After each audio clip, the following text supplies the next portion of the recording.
ఇంకా మనం చివరిగా మీనరాశి వారి ఫలితాలను చూద్దాం. మీనరాశి వారి ఫలితాలను కనుక మనం పరిశీలిస్తే సరే మీనరాశి వారికి కూడా మార్పు అయితే రావాలి కదా. ఈ మార్పు ఏంటో గమనిద్దాం. ఫస్ట్ ఆఫ్ ఆల్ ఇక్కడ మొన్నటి వరకు ఉద్యోగ సంబంధంగా ఇబ్బందులు పడిన వాళ్ళు ఎవరైతే ఉన్నారో వాళ్ళకి మార్పు కనపడుతోంది. ఏవైతే ఆస్తులు అమ్మేస్తున్నామో మాకెక్కడా మూమెంటే రాలేదు అని అనుకుంటున్నారో వాళ్ళకి మూమెంట్ వస్తుంది. ఎవరైతే కన్స్ట్రక్షన్స్, ఎవరైతే లిటిగేషన్స్, కోర్టు కేసులు వీటికి సంబంధించి వృత్తులు చేస్తూ ఉంటారో వారికి మార్పు కనపడుతుంది.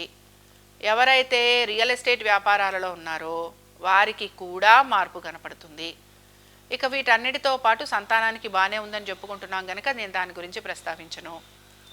వీటన్నిటితో పాటు ఆరోగ్యానికి సంబంధించి మాత్రం జాగ్రత్త తీసుకోవాలి.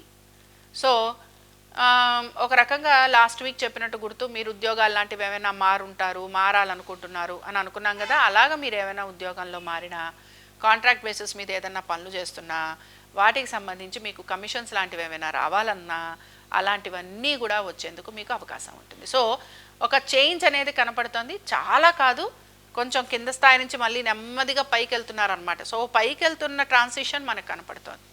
సో ఒక రకంగా వీళ్ళకి కొంచెం ఈ వారం అంతా కూడా మిక్స్డ్ రిజల్ట్స్ అనేవి కనపడుతున్నాయి. బట్ లాస్ట్ వీక్ కంటే కూడా ఈ వారం మీనరాశి వారికి బాగుంది. సరే, ఇంకా మీనరాశి వారు ఎటువంటి పరిహారం చేయాలో చూద్దాం.